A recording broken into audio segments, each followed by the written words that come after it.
Bonjour à toutes et à tous.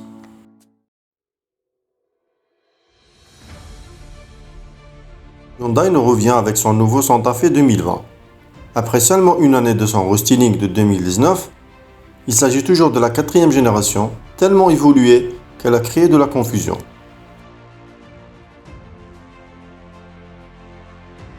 Sur le plan esthétique, les changements commencent à l'avant, car c'est ce qui frappe en premier.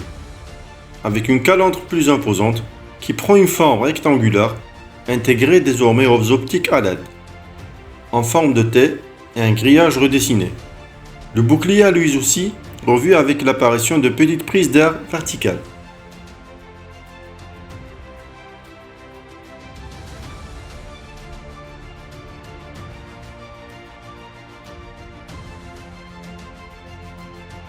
À l'arrière, les feux ont été redessinés, avec une barre lumineuse qui relie les deux blocs optiques.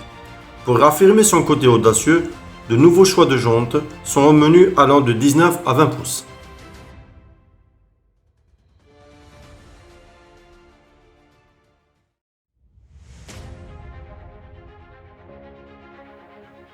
À bord, on ressent directement l'évolution et la montée en qualité de la présentation et les matériaux par rapport au modèle précédent.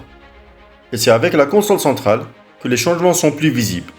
Plus incliné maintenant, pour une utilisation facile, on remarque aussi la disparition du levier de vitesse au profit d'une approche au bouton. La console intègre pour la première fois un sélecteur de mode de conduite, à travers une molette qui permet de basculer entre les différents modes en fonction des terrains, tels que le sable, la neige, une conduite économique, une conduite confortable et enfin un mode Smart.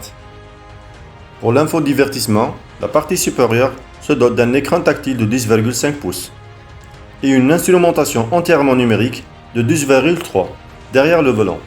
Le modèle dispose en option d'un affichage tête-haute de 8 pouces. Sur le plan technique, les changements se poursuivent, avec l'adoption d'une nouvelle plateforme qui gagne en longueur et en largeur en gardant le même empattement, ce qui permet de gagner en habitabilité 3 cm de plus en espace au genou pour les passagers du deuxième rang. Quant au coffre, il gagne 14 litres pour atteindre un volume de 562 litres.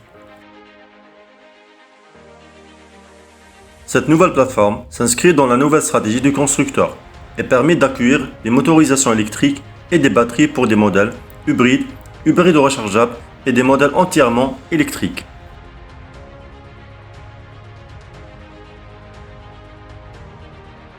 Côté motorisation, la Santa Fe sera livrée en première fois en version hybride en 2020 et hybride rechargeable l'an prochain. La version hybride dispose d'un moteur de 1,6 litres, plus un moteur électrique de 60 chevaux et une batterie de 1,49 kWh.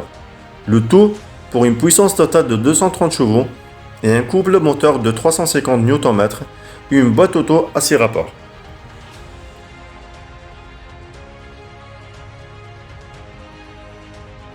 La deuxième version sera une hybride rechargeable. Elle dispose du même moteur thermique 1,6 litres, mais associé à une batterie de 13,9 kWh et un moteur électrique de 91 chevaux. Le tout pour une puissance totale de 265 chevaux et 350 Nm de couple. Au final, on pense que ce restyling donne à la Santa Fe plus de cartes pour rivaliser surtout ses concurrentes européennes. Merci à vous et à bientôt pour une nouvelle vidéo.